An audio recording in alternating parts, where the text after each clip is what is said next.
Good morning, church. We are grateful for everyone's attendance this morning. We're thankful for our members. We're thankful for our guests. And for those that may be worshiping online, we are thankful for you as well. Wayne is out of town this week in Idaho doing a gospel meeting and helping Cindy love on their grandchild. And so I appreciate him giving me the opportunity and the elders giving me the opportunity to speak to you this morning. And I thought what I would do this morning is give you an update on the missions and the missionaries supported by this congregation. You may want to refer to your bulletin. There is an insert in there that has a list of our missionaries that we support. And so if you want to take any notes this morning on any of those works, that insert would be a good tool to use.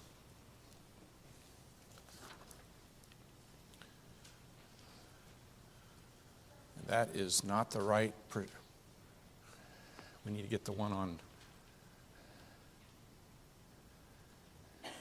it's the one that's titled Eastside Missions, guys.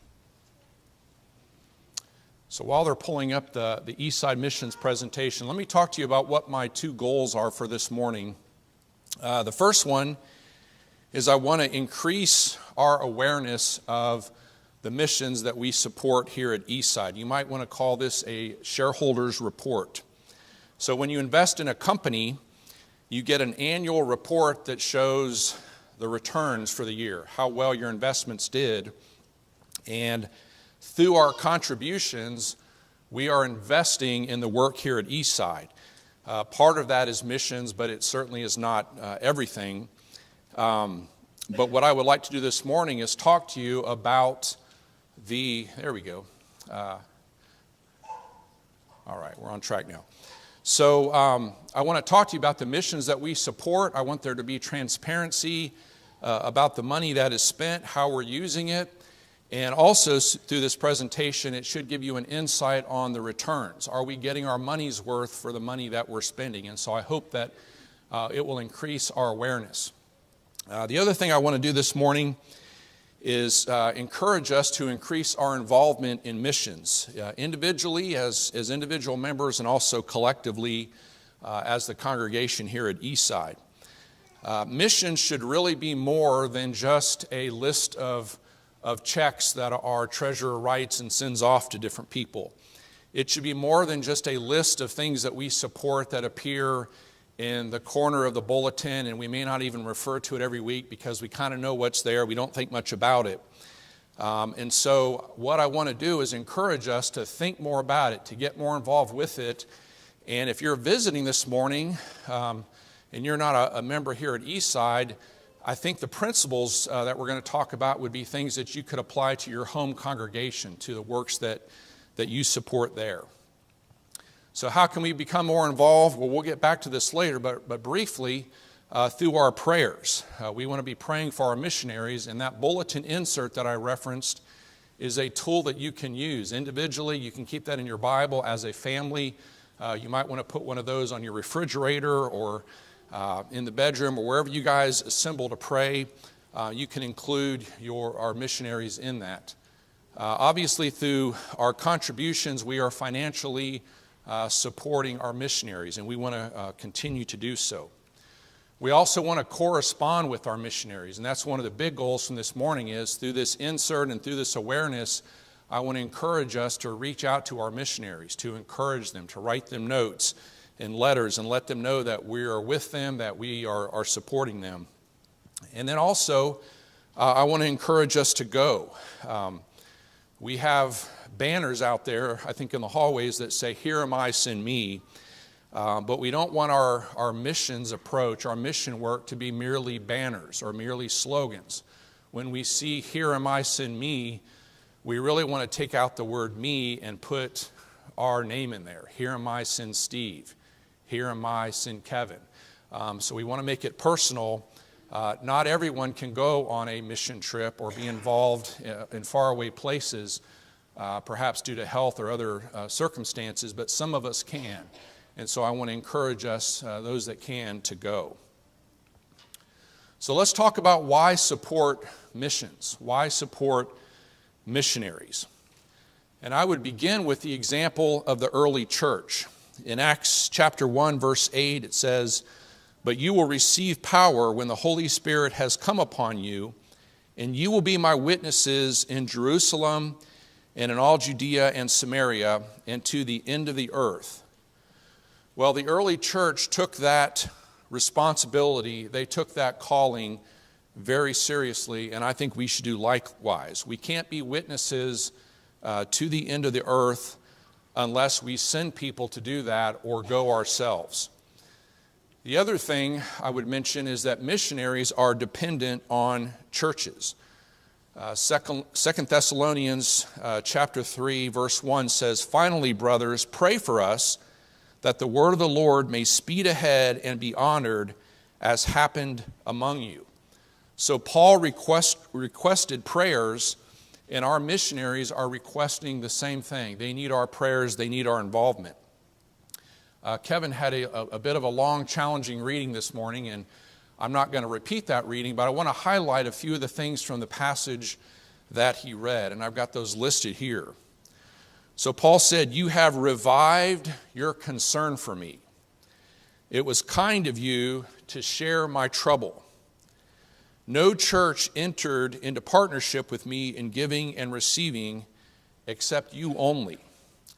You sent me help for my needs once and again. I have received full payment and more.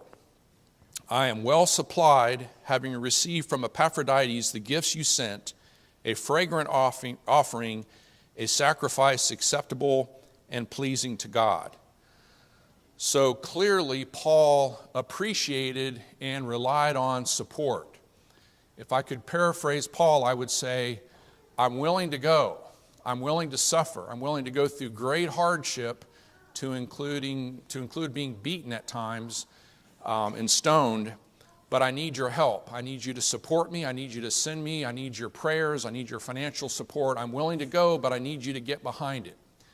And our missionaries are essentially saying the same thing to us today. They are no different. Another reason I would offer is that people need to hear the gospel. 2 Peter chapter 3, verse 9 says, "The Lord is not slow to fulfill his promise, as some count slowness, but is patient towards you, not wishing that any should perish, but that all should reach repentance." So the Lord is patient, but we need to have a sense of urgency. We need to understand that the clock is running out, that people need to hear the gospel, and we need to take it to them. We either need to go ourselves or we need to be willing to send people to share that gospel.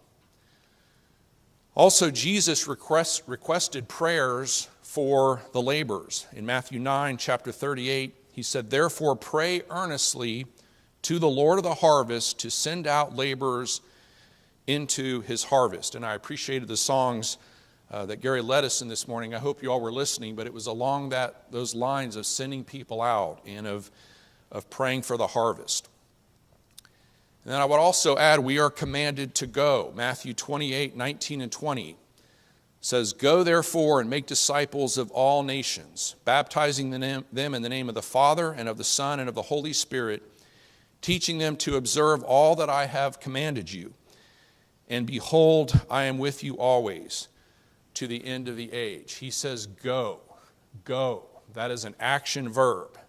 He's not talking abstractly. He's not pretending. He's not kidding. When he says go, we need to go. And if we can't go, we need to send those who are willing to go. So we're going to start this morning, and we're going to go through the various missions that we support here. And I want to start with our work in India. And when you first think about India mission work, you may ask, why India? Why go there? It's so far away. You look at the globe and it's a long way away from Maryville, Tennessee. They have a very different culture, a very different way of life. There's a good chance, with a few exceptions in here, but there's a good chance that you don't know anyone personally in India, and many of us, maybe we never will. Okay, so why go there? Why invest our time and our effort in India? Well, I would start with the fact that there are 1.4 billion people there. Billion. That is more than 4 times the U.S. population. And so, quite simply, you've got to go where the people are. And so I want to offer now some insight. I want to put that statistic, 1.4 billion, in some context and offer a little bit of perspective on where the people are. So this map here basically takes the various continents and it sizes them by population. Okay? So they're sized by population. Do you notice anything about the map? Does anything jump out at you? Well, what should jump out at you is that most people are in the east. Most people live in the eastern hemisphere. That's why those continents over there are so big. They estimate that 12 to 18% of people live in the western hemisphere where we live, while 82 to 88% of people live in the eastern hemisphere. Well, why does that matter? Well, let me show you this next picture. This graph here shows you the world by evangelists. So most evangelists in the world are in the Western Hemisphere and specifically in the United States. And you don't have to be a rocket scientist to know that presents a bit of a problem. When most of the people are in the East and most of the evangelists are in the West, you're not necessarily putting your resources where they can do the most good. This graphic then shows the members of the churches of Christ across the world, but again, we size the continents by size, and you can see that most of the members of the church are in the United States. So we're supposed to go into all the world, we're commanded to go into all the world, but most of us are right here in the United States, and that's a problem.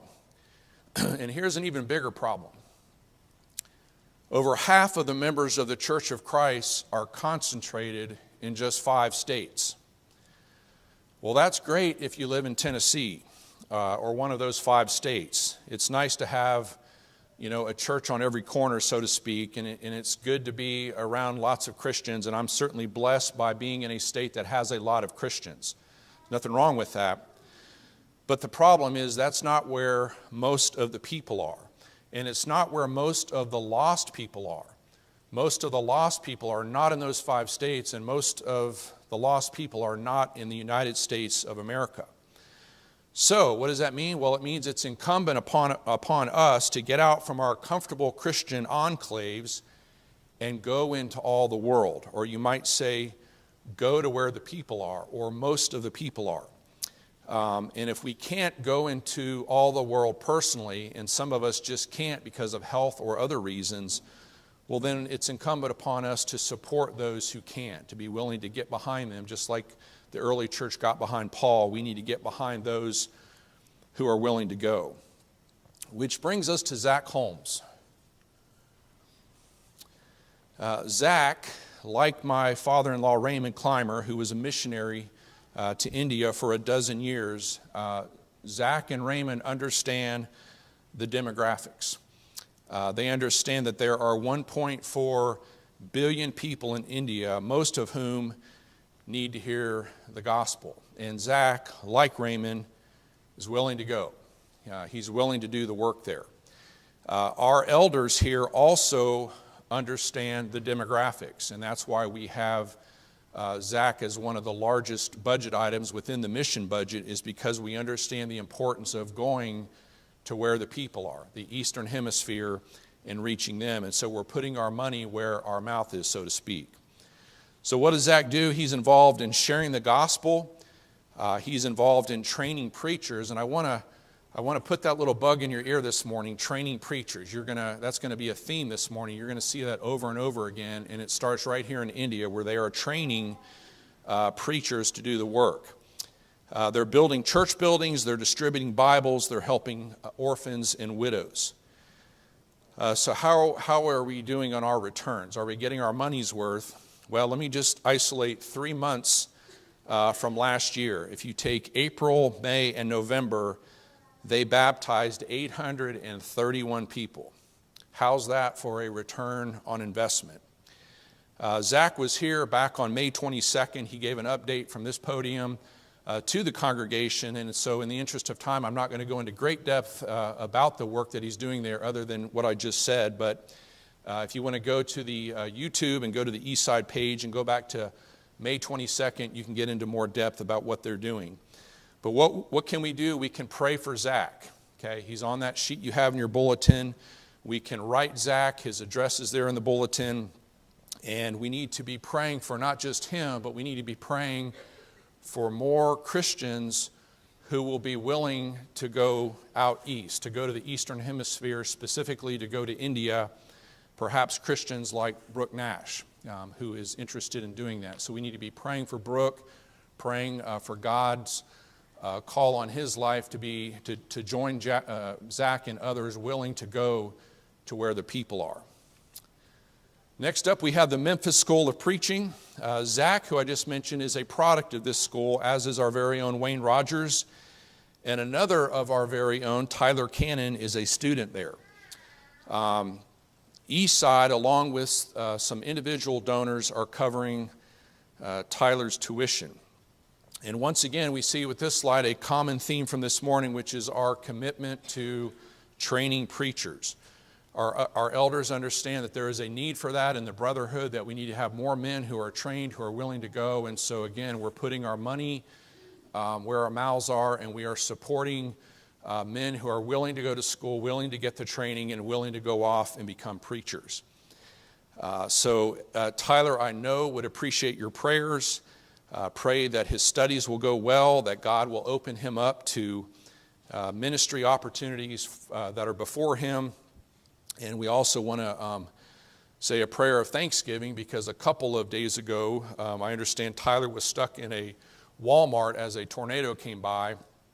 He was basically trapped in there for several hours, and it was pretty dicey. But the Lord spared the Walmart, spared Tyler, and so we are certainly thankful for that. And again, Tyler's address is on that insert, so write Tyler a note, let him know that you're thinking about him, that you want him to do well, that you will open his heart to what he's learning there at school.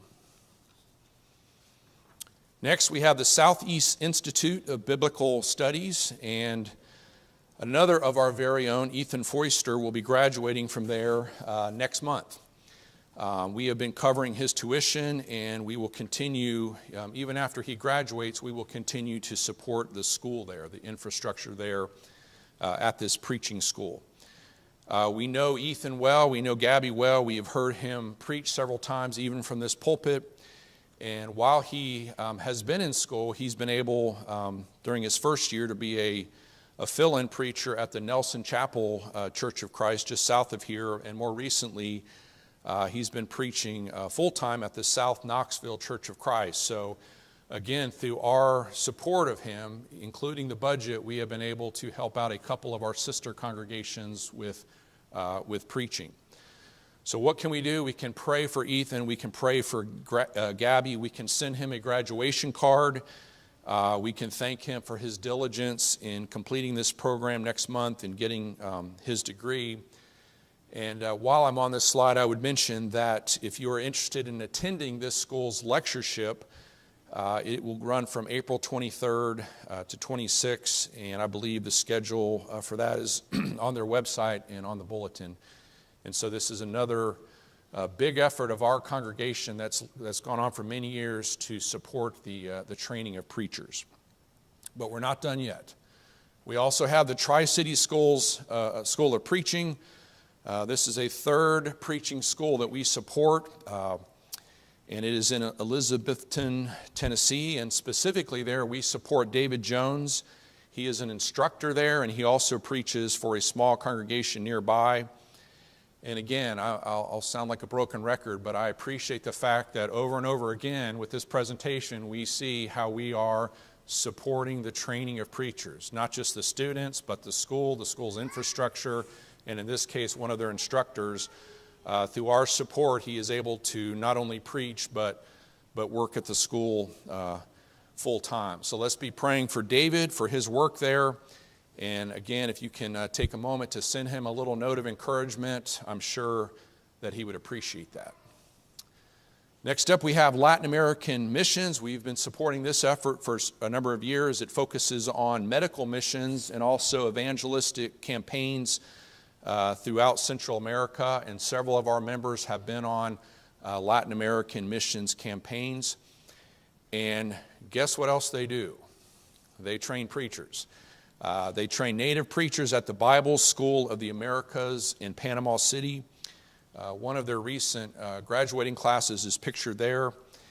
And so we're now on the 5th Eastside supported mission this morning, and all 5 of them, if you've noticed, are involved in the training of gospel preachers.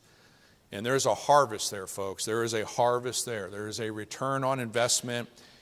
And I would venture to say we're going to have a return on investment that we can't fully appreciate. We will never know the work, the end result of the work that all of these preachers are doing, and the souls that are being led to Christ by their efforts. And so we need to support them. We need to help them financially. We need to write them letters and get behind them, because the work they do is important. All right, let's move on now to the Gospel Broadcasting Network. And for these next several missions that we support, I want you to focus a little bit now on the different methods that are used, because I think you're going to see just a very interesting approach to how the gospel is getting out through these different missionaries. So we'll start with GBN. We don't actually support them financially, but we loan them our very own preacher Wayne to create content, including the What Would You Do If program, Focus on Faith, GBN Live, and a digital Bible study. And GBN produces, quote, free radio, live stream videos, Bible correspondence courses, audio podcasts, and daily devotional resources. And I went back and looked at what some of their reach has been from 2022, and listen to some of these statistics. This is all from 2022. On YouTube, they had 2.3 million views and 31,000 subscribers. On their mobile app, they had 15,000 downloads. Their Facebook page reached 7 million people. On TikTok, they had 432,000 views and 14,100 followers. On Instagram, they had 600,000 views. They're on 13 FM radio stations across 10 different states. They have 20 cable stations. They're on Dish Network and on Direct TV, and across those platforms, they have reached 30 million viewers. And so we hear the term a lot in our society, social media influencers. I'm sure you've heard that. So-and-so is an influencer on Instagram or some other platform. Well, I'm thankful that we have a guy like Wayne who hasn't ceded that ground to the world. We haven't ceded that ground, but Wayne is out there, and others like him are out there, and they're using these various methods that we've talked about to reach the world. They are in the arena, and they are proclaiming the good news, and we need to be praying for them, praying for the success of their efforts.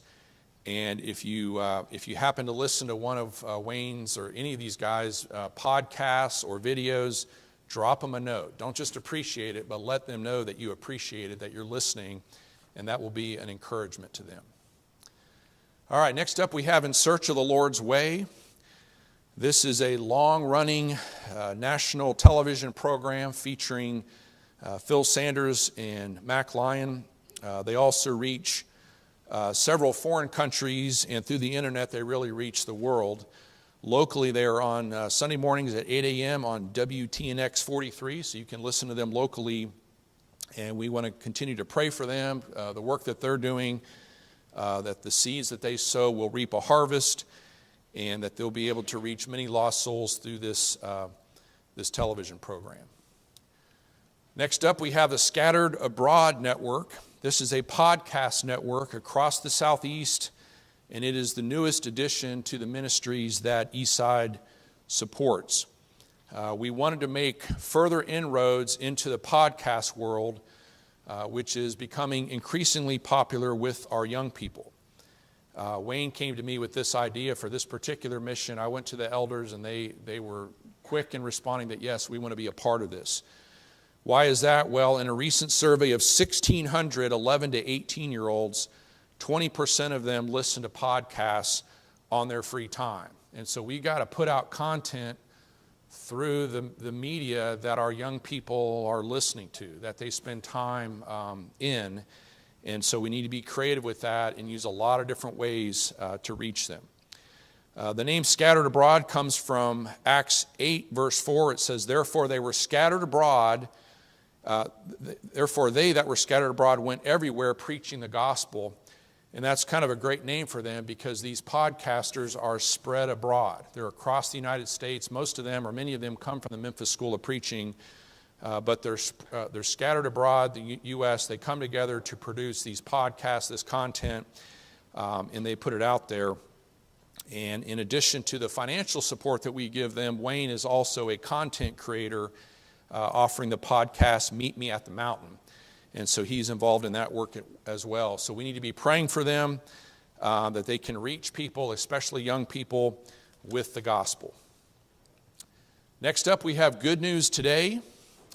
Good News Today offers radio and television broadcasts. They are, according to their website, the Churches of Christ's first magazine format program featuring sound gospel preachers and teachers, biblical commentary on current events, Q&A, and devotional periods. And you will find them on Facebook, YouTube, Twitter, along with a podcast. And so I hope you guys are starting to see the trend there, all the different methods that are being used by these different missions to reach people across a variety of platforms. This work is overseen by the elders at the Dunlap Church of Christ, and their telecast is available locally at 8 o'clock and 9:30 on Sunday morning. So let's continue to pray for them as well, that fruit will come from their labors. Next, we have the Trujillo Christian School. This is on the northern coast of Honduras. They've been providing a Christian education for the children of Trujillo since 1991, and they currently have over 200 students in K through 6th grade. Eastside provides them with $150 a month, which is enough to fully cover the educational expenses for 3 students. And this is an important work. They are just east of an area of Honduras that is one of the most dangerous places in the world. There's heavy drug trafficking there. And if these young people grow up and they don't have Christian values, and if they're not taught about the value of hard work and getting a marketable skill, they will be very close to where they can get involved into other bad influences, into gangs, into the drug trade. And so we sometimes complain about illegal immigration and all the people coming up to our southern border, and I get that, but one of the ways that you can help with that is to teach people a trade and teach them to know the love of Christ so that they can stay where they're at. They don't have a financial incentive to go to another country. Let's make them productive and thriving where they're at, and this school is certainly one way we can do that. So let's be praying for them. I know we used to do pen pals with the students. Maybe some of you are still doing that. If there's an interest in that and I can link you up with a student there, I'm happy to be involved in that and helping you to do that to encourage them. A little closer to home, we have 7 men, including a gentleman from Greenback Church of Christ, who go to the county jail on Thursday nights to encourage the prisoners there and have a Bible study with them.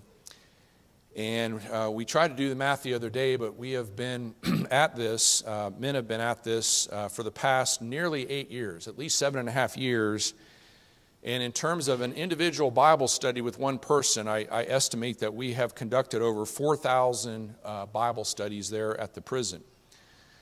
And each week, it's interesting, each week we invite the prisoners to our worship services. We talk to them about Eastside, we tell them where Eastside is located, and we say, whenever you get out, whether that's tomorrow or a year from now, come see us.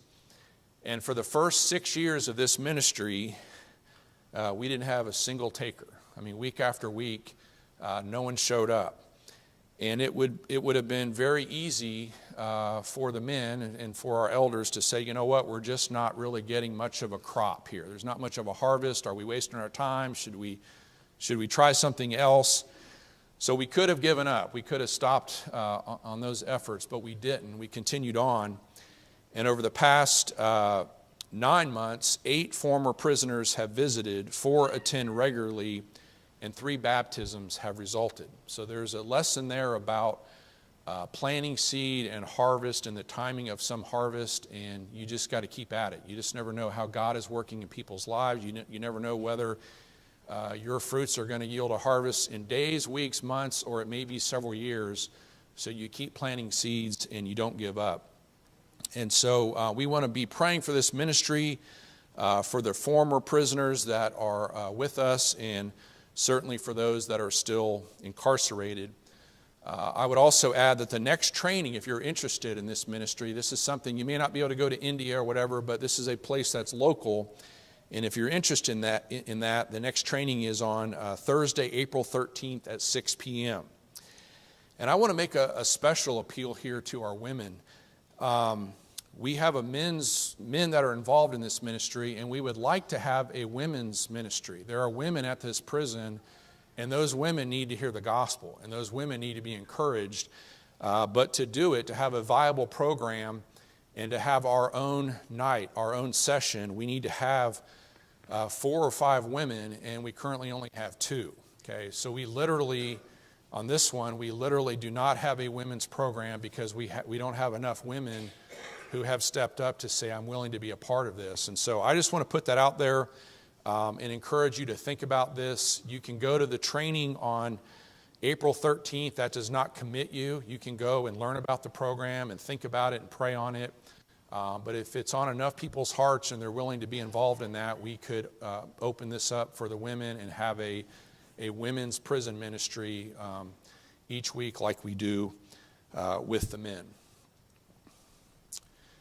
And finally, we have Torch Missions. I preached up here back in December about this mission, and so I'm not going to go into great detail here, but I wanted you to know that we have 17 Eastsiders who will be going on our mission trip in May.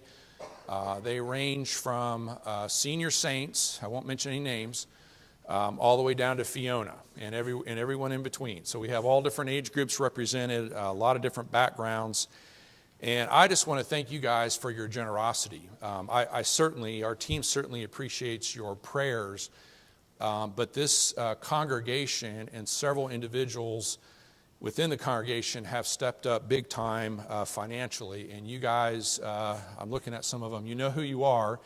I'm not going to call you out by name up here, that probably wouldn't be appropriate, but through your efforts, we have funded the building of 3 different houses, and our team, Lord willing, is going to build 2 of those 3 houses while we're there. Through your efforts, we have enough money to distribute 200 25-pound bags of food, and each of those 200 bags of food will feed a family of 4 for a week, and within that bag of food there will be a Bible. And because Erica will be with us, we are going to not just give them food, but we are going to talk to them and encourage them in a little bit more depth than what I typically am able to do on these trips. She's going to talk to the people until her voice is hoarse. We're also going to have a medical clinic that Eddie will be a big part of, and Bree and a few others will be joining them. So we'll be going into a poor village and doing a medical clinic. We're going to be visiting an orphanage and a hospital. We're going to have on Monday night a gospel meeting of sorts. We're going to invite the church. We're going to invite the community. We're going to split them up into men and women, and Janet's going to talk to the women, and I'm going to talk to the men, and we're going to have translators who are going to translate. And so we are very, very excited about it. How can you help with that? Many of you are helping by going. Thank you. Many of you have helped financially. Thank you. There's also out in the foyer a bin and a list of items that we need. We're going to bring extra suitcases and distribute some of the things that we need out to the people there. So if you can provide some of those supplies, we will take them in our spare suitcases and give them out. And we certainly need your prayers. We need your prayers, your encouragement, and we look forward to coming back and giving a full report on the work that is done there. All right, so let me finish up with just a couple of thoughts here.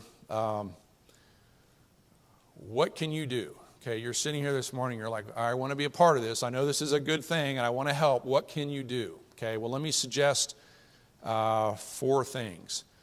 First of all, continue to support these efforts financially. Every time you put your contribution in the offering plate, a portion of it is going to these mission works. And I hope you parents will make an effort to connect the contribution to the mission work. I heard from my wife last year when we weren't passing the trays. She had a comment in one of her classes about, she was making a comment about giving, and one of the children said, well, we don't do that anymore. We don't do that anymore. And it just like, it's like they didn't get the fact that we were still giving.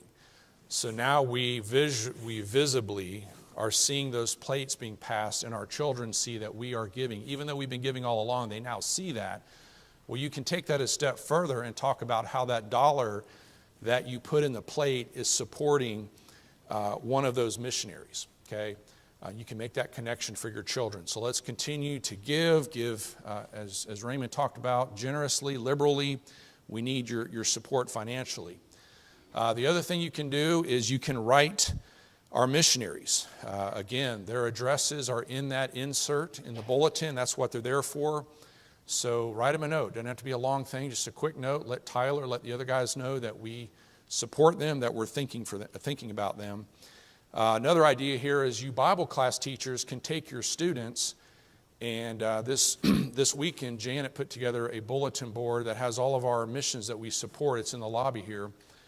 So do a little field trip from your Bible school classroom to the lobby and take a moment to talk to your class about missionaries and mission work, and pick out one of those missions and then go back to your class and write notes or do them a homemade card or whatever you want to do. But we need to get our young people thinking about the missions that we support, being involved in it. If we can start them at a young age, they will be going on mission trips when they get older. I have no doubt. And so let's involve them in that.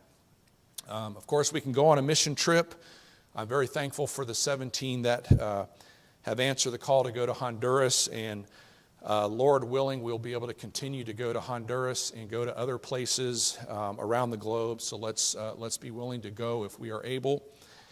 And certainly we need to be praying for our missions and our missionaries. We talked earlier about the Apostle Paul, how he coveted their support, their prayers. He appreciated their financial support. He also wanted them to be praying for him. And if our missionaries were up here this morning, I'm representing them, but if they were up here, they would say, please, please, please pray for me. Pray for me daily. So these are things that really all of us can do, these 4 things. And then finally, I want to share with you a story. My first trip to Honduras, there's a full-time missionary there. His name is Mark Connell. And I was new to the business, leading a team for the first time, and I was just kind of overwhelmed by the whole thing. But I got to pull Mark aside one evening, and I said, I'm kind of getting involved in this missions business. And I asked him, I said, what's the most important mission field? I had heard different things. I'd done some research. I said, is it Honduras where we're at right now? Is it India? Is it Haiti? Where is the greatest need? If I'm going to be getting a team together and going somewhere, we're in Honduras this year, but where would be the best place for us to go? Where can we, where can we have the most impact? And so Mark just kind of looked at me for a minute, and he smiled, and he says, the one you're working in. The most important mission field is the one that you are working in. It is less important, Mark said, where you go, and more important that you go. It's less important where you go, and more important that you go. So he said, go somewhere, do something, get involved. Our biggest obstacle really isn't a lack of funding or a lack of time or even the influence of Satan. Those are challenges, but those aren't the biggest challenge. The biggest challenge is complacency. We just don't appreciate, we don't understand the urgency. It doesn't become personal. We just assume that in the area of missions, someone else is going to do it, someone else is going to take care of it, and so we become complacent. Well, Christians, let Eastside be the someone else. Let us make it personal. Let us own the mission. It is not like the movie Mission Impossible. It is mission possible. If it wasn't possible, God wouldn't have tasked us with doing it. So it is a possible mission, but it's only going to happen if we commit to it with our financial contributions, with our prayer, with our notes of encouragement, and being willing ourselves to go.